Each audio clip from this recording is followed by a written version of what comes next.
In a previous video, we saw how Tom upgraded a system with the Hunter X2 timer, a rain sensor, and MP rotator nozzles. In this video, you'll learn how and why Tom implemented Phase 2. So, again, Phase 1 of this project was to replace the timer, install the rain sensor, and replace the 4 Toro pop-ups so all 29 heads could receive the MP rotator nozzles. If you haven't seen Phase 1, I encourage you to do so now, then return here and continue this video. I mentioned in the Phase 1 video, Phase 2, if needed, would be to replace all the pop-ups with Hunter PRS40 popups. This would need to be done if the new water pressure was too high. If the water pressure is too high, the nozzles may not work correctly and wear out much quicker. We saw in that video, after the MP rotator nozzles were installed, that Tom checked the pressure on one of the backyard lines and it was 70 psi.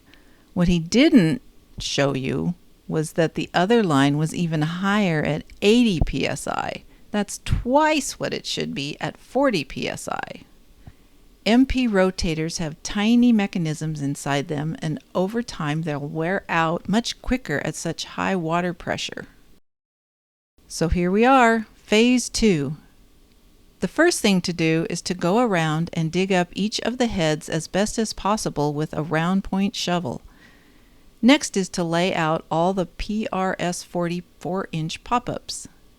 Then it was time for Tom to get on his knees and clean out around the pop-ups, making sure the dirt level was below the bottom of the pop-up and away from the fittings it's screwed into, so that when the old pop-up is removed, there won't be any dirt falling down into the pipe.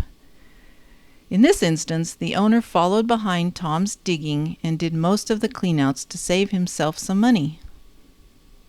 Tom followed behind him and replaced the pop-ups. The steps are: remove the existing pop-up, remove the MP rotator nozzle, put a fresh mark on the flat spot of the nozzle if needed, and a corresponding mark on the pop-up bonnet for easier and quicker left side alignment. Install the PRS40 pop-up, align the mark to the left side as if you're behind the spray. Adjust the angle of the pop-up for best performance.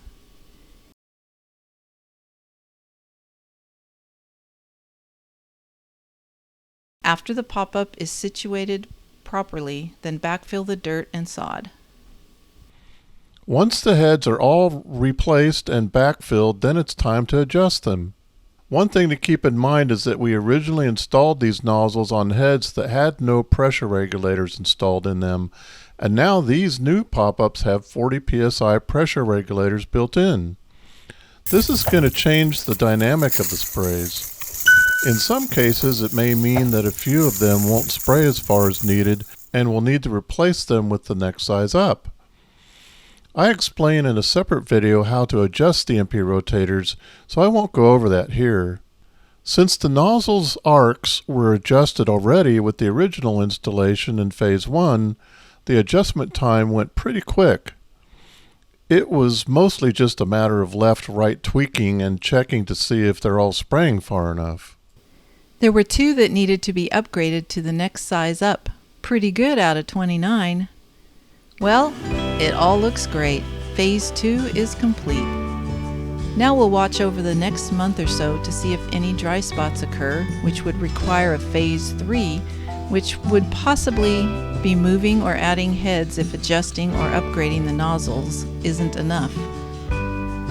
So for now, that's it. Remember your free downloads and the resources site where you can purchase any of the tools and products you've seen in these videos. Thanks for watching. See you next time.